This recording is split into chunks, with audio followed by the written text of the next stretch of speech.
So I might as well tell you guys why I'm out here so late.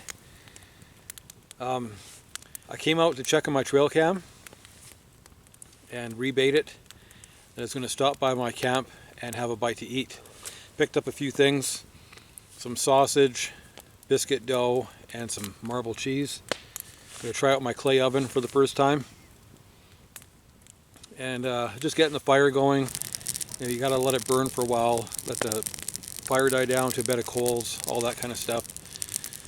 So I was standing on this ridge over here, looking down over this cliff at the creek, and I started making some moose calls.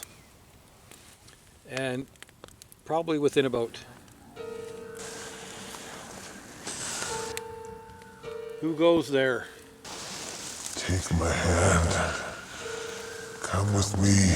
I am the spirit of the forest. The spirit of the forest? I'm kind of busy right now. I'm telling a story.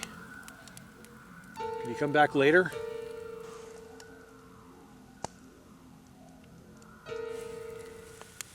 Sorry about that. Still a little spooked out in the woods. Every time I hear a sound, I'm freaking out a little bit. So I was on this ridge making these moose calls. Never thought nothing of it. They're pretty lame calls. And about 20 minutes later, I can hear this crashing through the woods. This moose wasn't moving very fast, but you could hear this loud snapping of branches.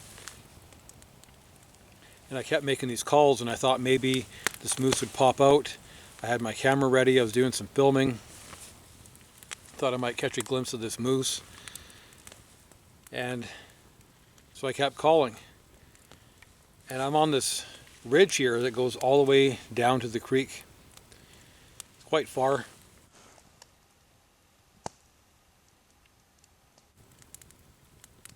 And I realized that this moose is on the same ridge that I am, and he's slowly coming closer. So I thought, well, I better lay off the moose calls. I never thought he would know where I was, because being in this valley and the way sound travels, it's really hard to tell where the sound is coming from, for me anyways. So I laid off the calls, and he just kept coming. You could hear him getting closer and closer. Branches snapping, rustling in the bush. And so I was starting to get a little bit nervous. I found two very large diameter trees over here. They're about a foot apart. And I thought, well, if he gets too close, I'll just hide behind these trees and try to put the trees between me and him. And he could hear him getting closer and closer, and I'd say I couldn't see him, but I'm just guessing he was probably about 200 feet away, maybe 300. And all of a sudden, at this point, I was just about to start filming, and all of a sudden, coyotes just started howling like crazy.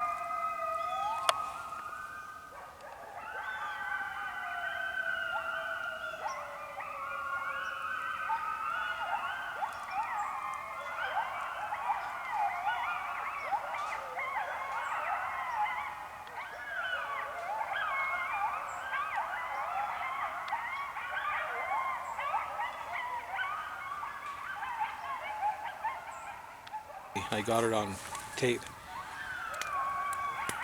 and they were just going nuts, and I couldn't hear if that moose was still coming. So I'm hiding behind these two trees just in case, and then everything went quiet, and I could kind of hear the moose in the distance, and then finally he just went away. But after this whole time, of course, it started getting later and later, and now it's dark. But I never thought he would get that close, because I had my fire going. You could smell the smoke. I thought he would probably pick up my scent. So that was a little scary. Wasn't expecting that.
don't know if you can tell, but this is sausage and marble cheese wrapped in biscuit dough, baked in my clay oven. Nice and golden brown. Sitting here with my flashlight. I got another light in my backpack and a headlamp just for backup. Had this thing for almost 10 years now. I've dropped it in water and snow. Still going. It's got a USB charger on it and a crank. It's a lantern and flashlight. It's got 2 settings on the flashlight so you can save power. Instead of having all 4 lights, you can have just 2. It's kind of hard to see though.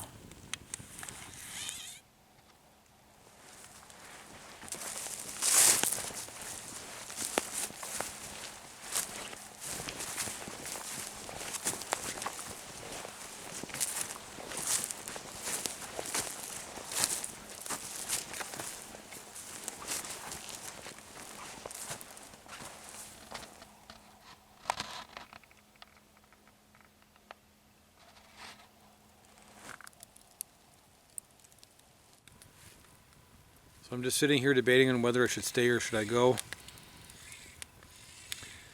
I have a visit with my mom tomorrow, so I don't want to be late for that. But I just stepped away from the fire for a minute, and it is really cold as soon as you leave the fire. And that reminded me of a time, a very long time ago. Me, Mike, and Chris were out, and it was one of our first shelters we ever had in the woods. Way before that other one I talked about. And we went out, it was about -30. And we were out there having a fire. And as soon as you stepped away from the fire, you were just freezing. So we would take turns gathering wood, and we just kept building the fire, kept it going. And it was one of those times where you just didn't want to leave the fire. Kind of like right now. You know, I should have left a long time ago, but it's just hard to leave a nice fire. And it just kept getting later and later. And I remember our fronts were nice and warm because we were standing by the fire, but our backs were just freezing. We had to keep turning. And it just kept getting later and later, and we decided, yeah, we just better go. And I remember we tried making some torches because it was complete dark, and luckily the full moon was out. I think it's a full moon tonight as well. So we're walking along this frozen creek, just going by the moonlight. And we had these torches we tried making on sticks, but they didn't work very well. We didn't know what we were doing back then. And we finally made it back to the car. And when we got back, my friend Mike, his girlfriend, was worried about him because we're not usually out that late. And when I got home, my parents were really worried about me, and they actually were going to go for a drive and start looking for me out in the wilderness. And they had no idea where we were. We could have been anywhere. So kind of forgot about that. It just reminded me of that time. All kinds of stories I got. So I got my bright flashlight out now.